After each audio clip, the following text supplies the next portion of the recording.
Okay, let's move on. Um, I don't know how long I'm going to make it into this video. I'm not going to lie, but we got to talk about it. We got to talk about it. I'm going to guess I'm going to go maybe like 10 minutes in, and then I'm probably going to give up. So this is Ben Shapiro. Ben Shapiro came out with a new video. This video did giga omega numbers. It got 434,000. That's huge for Ben Shapiro's YouTube channel. Let me go see Ben Shapiro. Is his YouTube? I guess it's his own personal YouTube channel. But you'll see like most of these videos, 22,000. Some of his longer videos are getting like 500,000. Maybe those are botted though. They're both at exactly 525,000, which is a little bit interesting. But anyway, but most of them you can see though are getting 30 to 100K. And you might be saying, technically, Clay, don't your videos get like at most like 1 to 2,000 views? How dare you? That's what you're probably saying to me. How dare you criticize this beautiful boy and his tens of thousands of views? To which I say, you're right. You're right. But in my defense, okay, I don't have billions upon billions of dollars of slush fund money that I can draw on in order to prop my channel up. That's number one. And also, I've been doing this for like a month and a half at this point. That's number two. Okay, so yeah, you guys can stop coming for me, okay? I understand that this is hypocritical of me to call Ben Shapiro washed, as I don't even, scrape nearly as many views as he does. But anyway, let's go ahead and watch Ben. He's had enough. He's had enough of the lamestream media coming out and telling everybody that his company is falling apart. Everybody's being fired. Nobody has a job anymore, and he's like, no, everything's fine over here. You guys are freaking out for no reason. That's, I think, the gist of what this video is going to be. So let's go ahead and watch him crash out hard on the timeline and have a little bit of fun. Well, hello, everybody.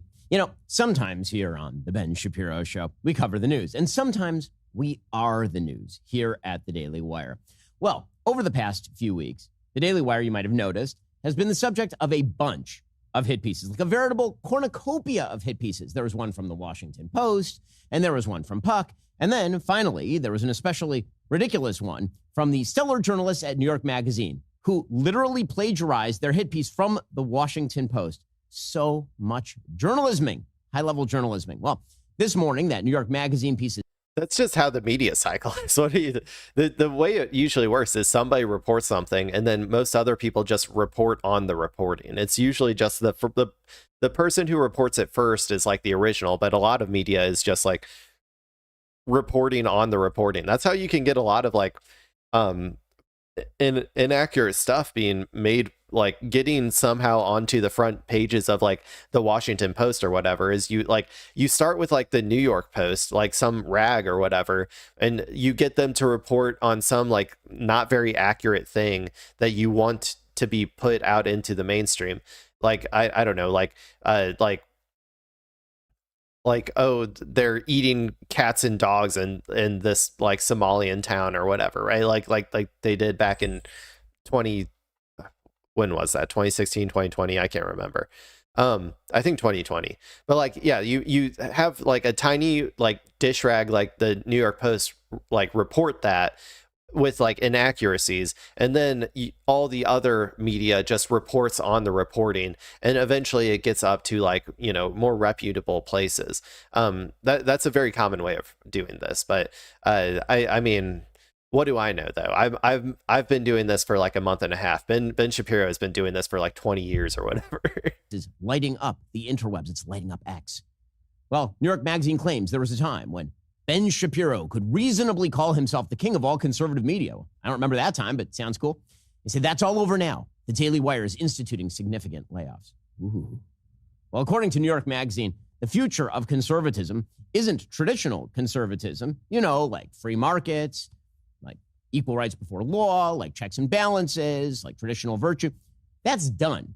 The future. Oh yeah, that's lib shit. That's you just described liberalism. Like you just described liberalism. Like I mean, the only difference between conservatives and liberals is like social, right? Like on social issues. But in general though, you really literally you just described liberalism.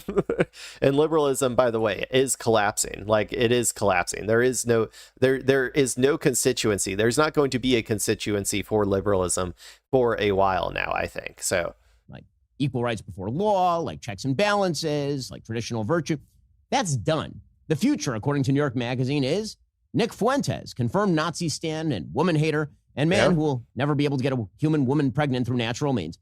Or Tucker Carlson, confirmed anti-capitalist and Muslim apologist and victim of demon scratching. Or maybe Candace Owens, the confirmed slanderer of widows. He's laying out all of these people who are unironically the future of conservatism. Like they are. First and foremost, is obviously there's the Israel problem. Like Ben Shapiro is super ideologically tied to Zionism and the nation state of Israel. And that's just like toxic right now, obviously. So that's number one. A lot of these people are anti-Israel. Now, some of them are anti-Semitic as well, but that's not that big of a deal to Ben Shapiro. He cares more about them being anti-Israel. But these people also are the future of they're also the future of media in general, I would say, from a more generic perspective.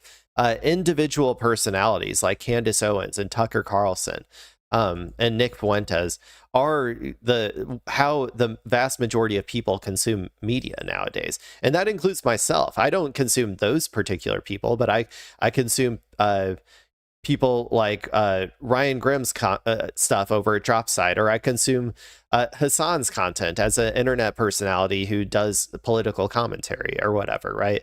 Like these are, generally speaking, the future of the media, and the whole concept of a buttoned up show that looks like this, right?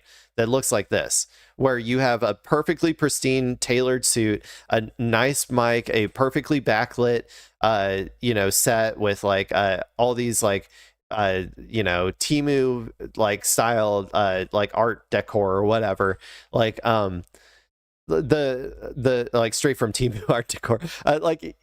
This is like such an antiquated, I think, format. I mean, I guess in this regard, Ben Shapiro in and of himself just doing a live stream like broadcast like this is kind of similar to that style of media, but having like a big giant organization around it, right? Having a whole bunch of staff all, making different types of shows and different types of content or whatever, in this nebulous sphere of I don't know. I just don't think that that's the future. I think it needs to be more small, individualistic, like individual creators is like what I'm trying to say, I guess. Connoisseur of French testicles. Or maybe Megyn Kelly. Click whoring Grandma Groyper over there. Well, New York Magazine writes, quote, the collapse of the Daily Wire can be seen as a dire warning for traditional Republicans. There are two realities to Shapiro conservatism in 2026. It retains a significant foothold among Republican elites, and it is being fast rejected by the future grassroots of the parties. First of all, that's just wrong. By the polling data, the positions that we take here on the show are reflective of the broad majority of Republicans. That's just the reality. But not the ones that matter, probably. The base, man. The base is becoming more unhinged, and they're seeking more unhinged content. This buttoned up shit is not going to do it for them. They want Nick Fuentes. They want Asmongold. They want, to some extent, they want Tucker Carlson, I guess, even though he's a little bit more buttoned up than they want. I think that they just want like more unhinged, like also some of those like things that he talked about at the beginning, like being pro free market and stuff. They don't give a shit about that. They care more about the ideological commitment to, in my opinion, white supremacy. That's what they care the most about. And they will manipulate the markets however they want in order to, they don't care about like principled things like free markets or whatever. If they can use the markets to enact their goals, then they're like, who cares? So I think that there's just a difference also in terms of not just like going from like big corporate venture like he has to like the more modern style of like individual commentators without that big organization behind you. But then there's also the downgrade in terms of like going from super buttoned up and pristine like Ben Shapiro here to just like a dude who doesn't shower ever, like Asmongold, and and is kind of like much dumber than Ben Shapiro is as well. I think they're tired of being talked to like in an intellectual manner. I figured that we should address all of this head on. So it's true. The Daily Wire laid off some 13% of our workforce since the beginning of the year. And that really sucked. It was truly sad because all those people are great. And anytime, we're in business, anytime you lay people off as a business, that really sucks. It's tough. That's some woke shit. That's some woke shit, dude. What are you talking about? You are, as a capitalist, as someone who believes in capitalism, you are required by law to extract as much surplus labor value out of those people as possible. And you are required by law to not treat them like human beings and kick their asses to the curb and never talk to them again whenever you're done with them. That is your job in order to maximize profits. How dare you engage in woke commie bullshit like caring for your workers? What the fuck are you talking about, Ben? It's bad for them. It's bad for us. And I'm personally working to find other places of employ for as many of these people as I possibly can, because everybody who we let go deserves a job somewhere else. They're great folks.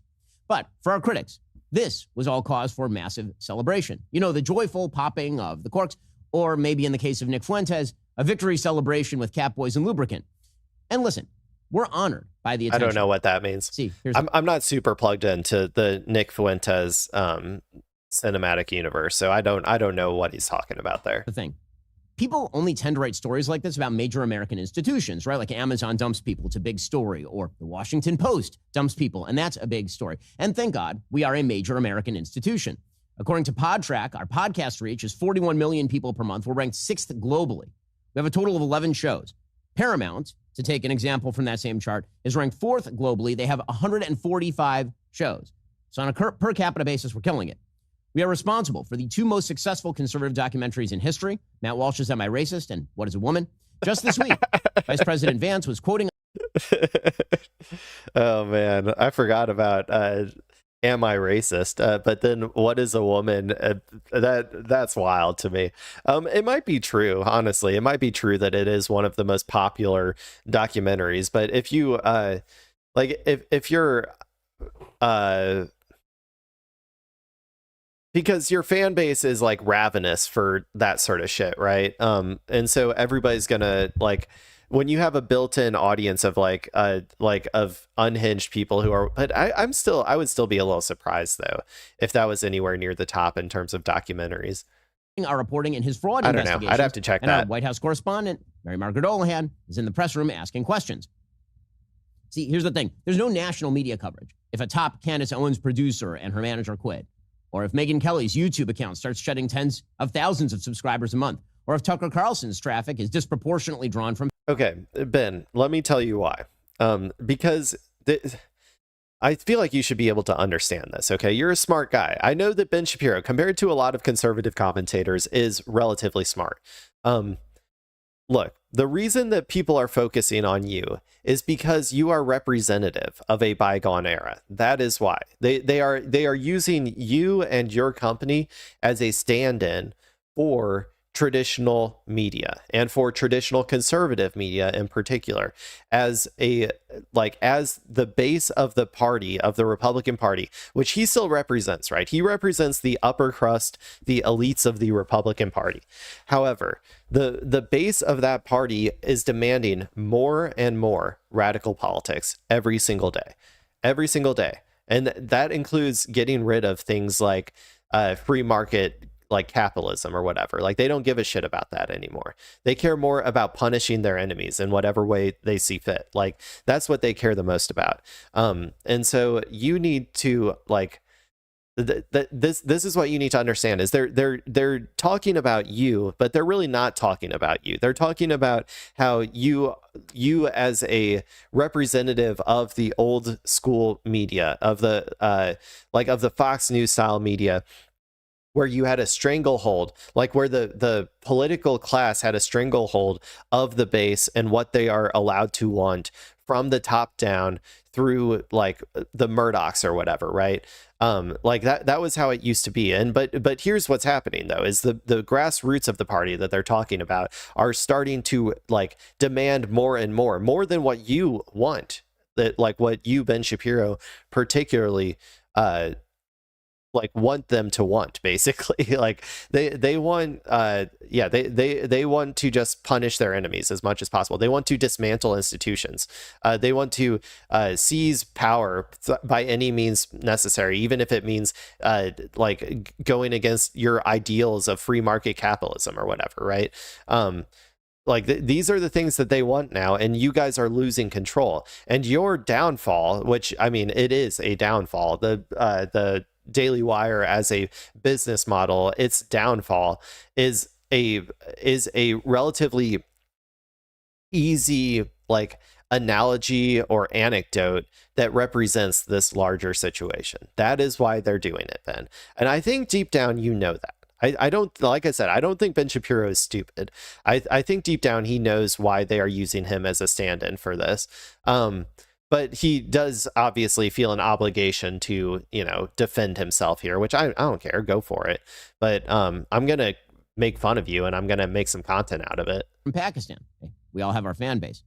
Those are all things that actually happen, by the way. But nobody really cares very much because, yeah, those people have significant audience numbers, but they don't have any real institutional influence. They are not institutions. That's not true of the Daily Wire. We're big enough that people care when we trip up. And of course, like any business, we have our ups, we have our downs. But as Mark Twain put it, the reports of our death are greatly... You're irrelevant, though. I'm sorry. Ben Shapiro is basically irrelevant at this point. Candace Owens gets so much more numbers. Tucker Carlson gets so much more numbers than he does. They have more influence over the actual direction the party is going to be going in the future than Ben Shapiro does, because they're leaning into the whims of the base a lot more. So I kind of disagree with his statement there that those people aren't institutions. I mean, they're not controlled maybe in the same, or controllable maybe in the same way by the same, money and donors as the others, although I'm sure they get a lot too. But yeah, I kind of disagree with that. Exaggerated. But here's the thing. There's something else going on here. Something very clear going on here. The media left and the woke right, that'd be like Candace and Fuentes and Tucker and Megan, right. All of them. Together, the new left. They are attempting to destroy traditional conservatism. That's the whole... Dude, don't lump me in with those people, man. They're not left at all, dude. They are... They are, I mean, they are right wingers. They're actually more right wing than you are. Like, I think that's the difference is like you associate them with being the left because of like, I don't know, like maybe their anti-Israel attitudes or their, anti-pedophilia attitudes when it comes to Epstein or whatever. But I think in general, those are just some like occasionally like, they're just kind of reading tea leaves. They're grifters, right? They're just better grifters, I guess, than you are probably when it comes to that sort of stuff. Whole thing here. See, the Daily Wire is the largest traditional conservative media company in the digital space by like a ton, by leaps and bounds. We are multiple times the size of any of these others. We have lots of conversations on our platform between our various hosts about topics ranging from AI to the Middle East, on Catholicism and Judaism and all of it. There's a lot of rich disagreement here at the Daily Wire. But in the end, what we stand for here at the Daily Wire is pretty simple: truth and virtue and freedom. And that is what the new left, meaning the old left and the horseshoe right, would love to destroy. That's why the attacks have been... Classic horseshoe theory argument here. Horseshoe theory is bullshit. It's stupid, by the way. But for those curious, it's not a thing. It's not a thing. Coming fast and furious for weeks now. There's grifters on the right, but there's only ideological, like people on the left are ideologically principled on their beliefs. So they're like occasionally people on the right will grift with like leftist views because they will be seen as like different or anti-establishment or whatever by doing so, but they don't actually really care that much about those things usually, and they would never like use their power, or if they ever attain power, use their power to actually try to advocate and make actual changes to people's lives with regard to those like anti-establishment principles that they have. They want, or not principles, but anti-establishment grifts that they do, I should say. Destroy traditional conservatism. It is their goal in life. They want to destroy it for a couple of different reasons. The left for one reason, the woke right for another. In our supposed vulnerability, people from Nick Fuentes to Tucker, from Candace Owens to New York Magazine, from the Washington Post to Megyn Kelly, they see an opportunity to supplant traditional conservatism with a conspiratorial, grievance-addled, nutty version of populism. Or, in Megyn's case, just make some quick clicks and cash. It's a lucrative grift. Yeah, it's the grift actually that you primed them to be for. Like you set the seeds, man. The Republican Party at large set the seeds for this. I mean, you can really trace this all back to Rush Limbaugh, right? But it is like these seeds were planted by like Rupert Murdoch, like way back in the day. The conspiracy seeds were always there and ready to be harvested, and so now it's just like the plants that grew from those seeds are just like growing out of control, and like you can't control it anymore is the problem that you're having. But those seeds, you played your part in getting them there too. Ben Shapiro didn't really shy away from a lot of conspiracies. Like I think that he leaned into the Obama birther shit, if I remember correctly.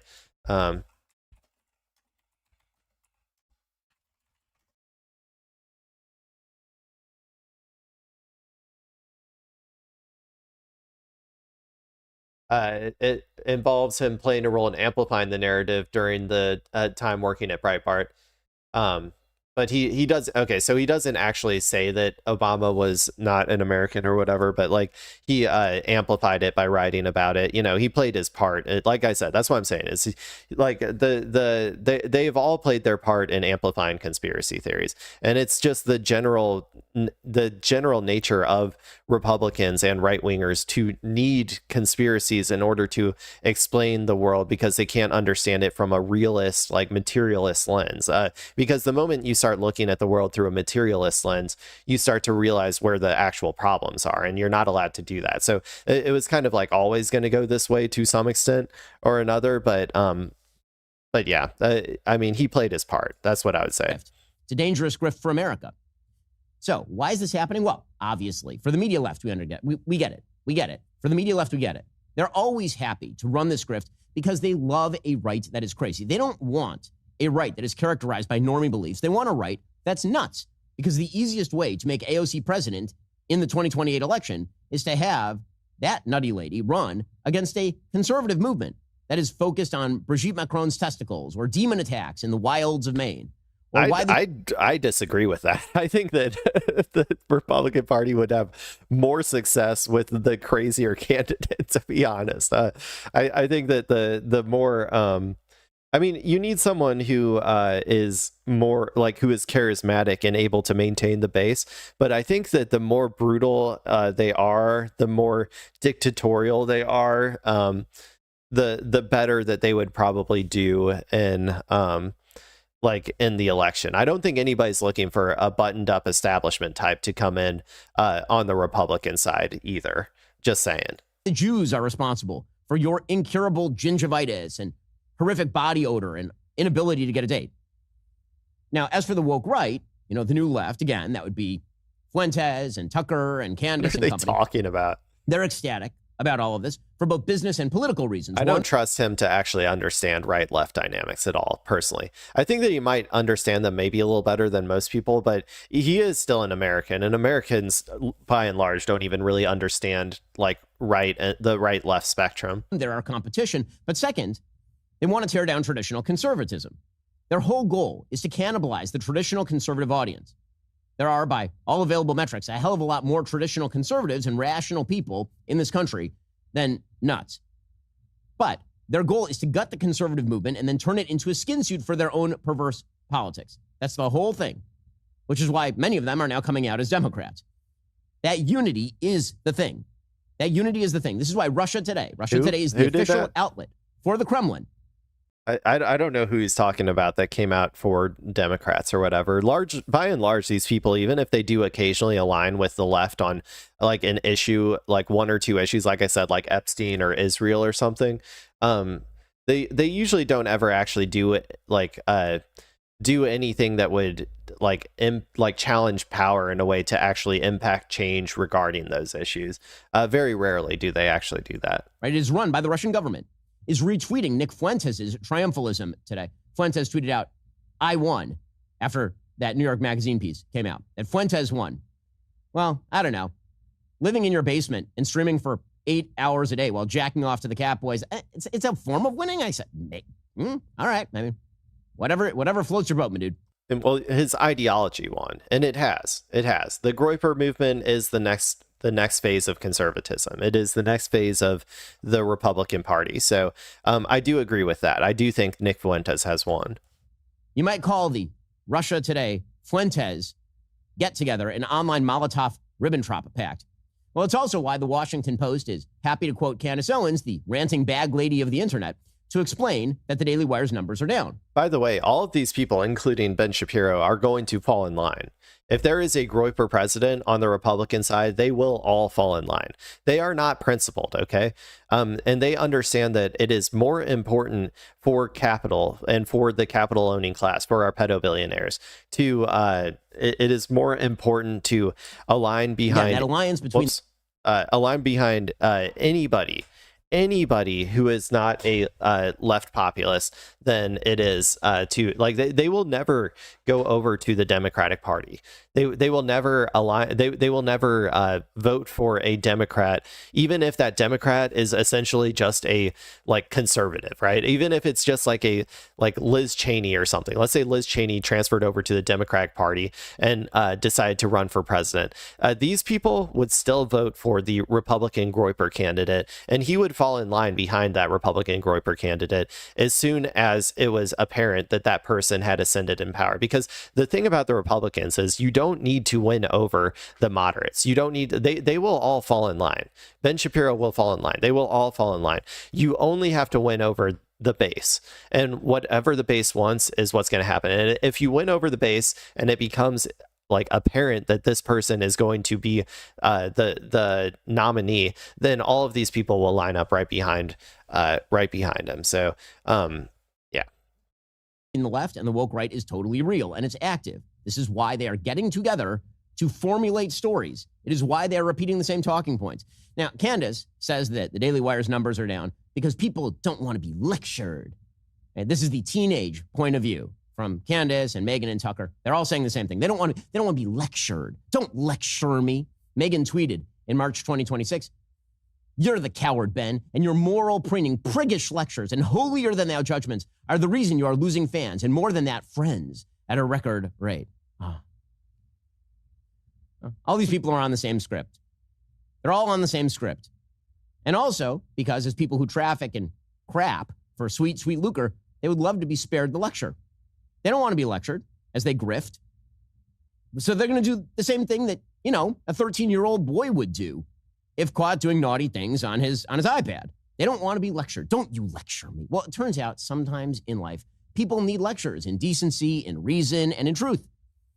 People who smear the wives of murdered men or cover for people who smear for the wives of murdered men. Those people deserve lectures. Maybe the people who revive Nazi propaganda. Maybe the people who have a weird interest in the non-existent testicles of the spouses of French politicians. Or maybe the people. Dude, you can't get mad at her for transvestigating, dude. You can't get mad at her for transvestigating when your entire, you made the what is a woman thing. You just talked about it earlier. You primed everybody to be anti-trans and to be seeing trans people as the source of all their problems, and to be seen, the testicles of trans women or something everywhere they go. You prime them all to be looking for trans people in every aspect of their lives, and then you get mad at Candace Owens for seeing Macron's wife or whatever and being like, I think that person's trans. Like that's ridiculous to get mad about that after you like prime them all to do it. Who make a cause with, actual Nazi stands. Maybe those people deserve lectures. Maybe the people who are repeating talking points from Hassan Piker and mimicking the propaganda of Vladimir Putin, or people who just randomly start cursing so much and are hanging out with the groyper adjacent and embracing Islam. Maybe those people deserve lectures. I don't know. Embracing Islam. Islam is like the most popular religion in the world, right?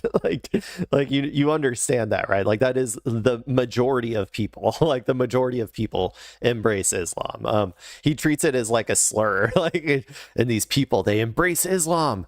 Oh my God, that's wild. Well, listen, there's always a big YouTube audience for that sort of crap. But let's be real, there's a massive online audience for pornography as well. People addicted to both deserve a bit of a lecture. But let's get back to the central issue. The point of the attacks on the Daily Wire is, of course, not just to attack the Daily Wire. It's to destroy traditional conservatism. That's the whole thing, the entire thing, all of it, every bit of it. That's the whole thing. The reason they are coming after the Daily Wire is because they want to come after you. They want to come after traditional conservatives who believe traditionally conservative. Why do you say it like that? He sounded like he was going to cry. All of it, every bit of it. That's the whole thing. The reason they are coming after the Daily Wire is because they want to come after you. They want to come after you. Traditional conservatives who believe traditionally conservative things. It is no coincidence that at the same time, that's not me, by the way, Washington Post and New York Magazine and all the rest of these legacy left publications are attacking what the Daily Wire. What the fuck are you talking about? Do you think the Washington Post is a left-leaning publication? Dear God, even before Bezos owned it, it was still like a liberal institution. Like same with New York Times, it's a liberal institution. And liberalism, like I've talked about it before, liberalism is a center-right ideology. It's impossible to explain this to a lot of people, but like liberalism is a center-right ideology. If your ideological spectrum goes from liberalism to conservatism or like to fascism, maybe like you understand like a very small portion of the spectrum. My personal opinion is that the left, broadly speaking, starts at anti-capitalism. Like that's the bare bones. Like once you are anti-capitalist, then you are, left of center. And then, you can go down the various ideologies of like, how much ownership of means of production, all that sort of stuff, state capitalism, socialism, democratic socialism, which, social democracy as well. I would say social democracy is like right in the middle, because it's almost, almost anti-capitalist, but yeah, like these people have no idea of political spectrum. I forgot what got me started on that though. They're also writing strange new respect features on Nick Fuentes and Marjorie Taylor Greene and Tucker Carlson. The left wants those people to win. Oh, yeah. They were talking about the media. The New York Times is some like left-wing institution. No way, dude. No way. The New York Times holds water for all of the same, like they publish State Department talking points like regularly. Like same with the Washington Post. They publish like State Department talking points regularly. The New York Times covered for the genocide in Gaza. They were incredibly pro-Israel. Like all of these institutions are center right at best. But they're not hiding it very well. New York Magazine's piece says, quote, like the Rockefeller Republican of yore, the Shapiro Republican could go extinct entirely. That's what they want. Probably right? will. They want traditional normie Republicans to go away. It's what they want, and it's what they hope for. Well, okay. Why would I on the left want that? I'm curious what his thoughts are on that, because I don't see that much of a difference, honestly, between the Republican institutionalists and the groypers. But in general, groypers, like they do, in the new era of conservatives, they do much more closely resemble fascists, like even more so than Republicans, which were just or traditional Republicans, which were just like, aligned with, like always would align with fascist like ideology, but never were like openly fascist. But like, I mean, to be honest, I guess in the end, it's like, why care about that distinction, because one was inevitably going to lead to the other. So I don't know. But in general, I would say I would rather have you know I would probably rather have people like Ben Shapiro if I had to choose, other than the open, like, Sig Heiling neo-Nazis. Okay, you got me there, Ben. But you're saying that I want the opposite. You're saying that I want the fascists to run the party, or to run the Republican Party. I don't. We're just pointing out things, okay? That's all. And listen, maybe it will turn out that all these people who hate conservatism and what I consider to be traditional American principles, maybe they're right. Maybe it'll turn out that the future of the right, perverted by the algorithmic insanity of the internet, is sloppulism. You know, the Tucker-style grievance conspiracism, complete with the night-scratching demons. Or Candace Owens' usual brand of cookery. It is. Or Nick Fuentes' transgressive Nazi cosplay. Or Theo Vaughn's man-child podcast illiteracy. Maybe that's where the right goes. Maybe that's what comes next. Yep. Maybe that's all facilitated by the click whoring of the Megyn Kellys of the world, and justified by an appeal to audience numbers, because none of these people ever appeal to morality. They just point to their clicks. Maybe Idiocracy wasn't a satire. Maybe it was a prophetic documentary. Yeah, and what you're missing is that you played your part in creating this world, Ben. I just wish you would acknowledge, like, his role in all this.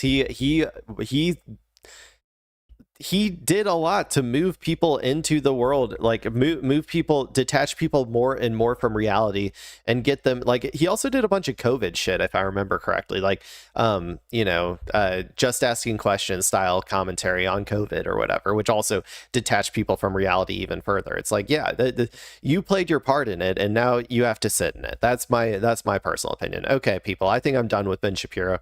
I've been watching him for too long. Let's watch something else real quick.